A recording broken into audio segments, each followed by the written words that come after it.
Hi guys, natatakam talaga akong kumain ng ensaladang gulay. Gusto nyo rin ba ng ganito? Tara gawa tayo. So meron ako ditong lamanos. Hihiwain ko lang ito ng maninipis lang, maliliit lang. Ayan.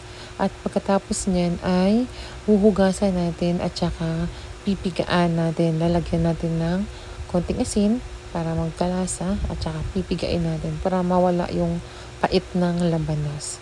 So pag napiga na, ilalagay na natin siya dun sa ating lagayan. Ayan, ganyan lang. Tapos next naman po ay lalagyan natin ito ng ampalaya. Actually, itong ampalaya, hindi siya mapait kapag nilagyan na natin sa ensalada.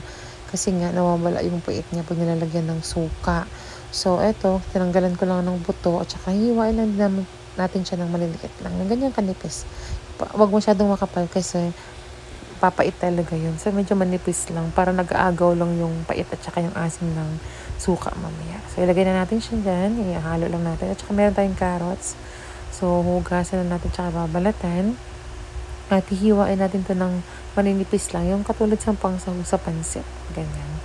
So, maninipis lang para madaling kainin.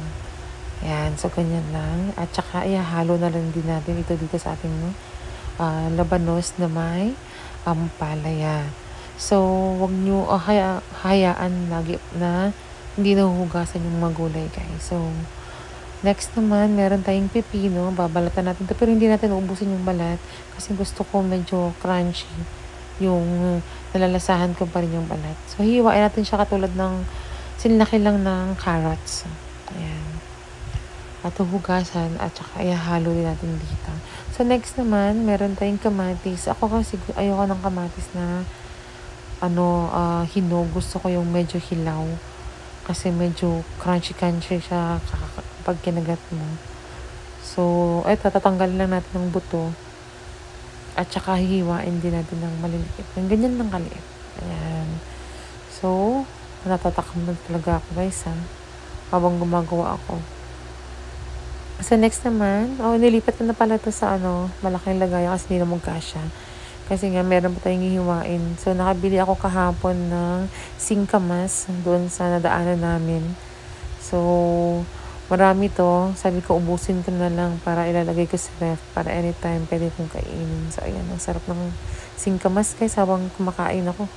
Habang naghihiwa ako, kinakain ko na. So, next naman ay meron tayong sibuyas. Ayan. Hiwain na natin ng maliliit. At saka nilagyan natin na ito ng sinamak. So, yung itong sinamak na ito, nabili ko lang ito doon sa uton.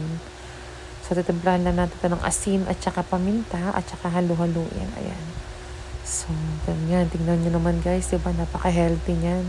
At saka nilagyan ko ng konting asukal para medyo mag-agaw-agaw yung pait, yung asim, yung tamis. At saka ayan na. Ang sarap nito, guys. Kain tayo.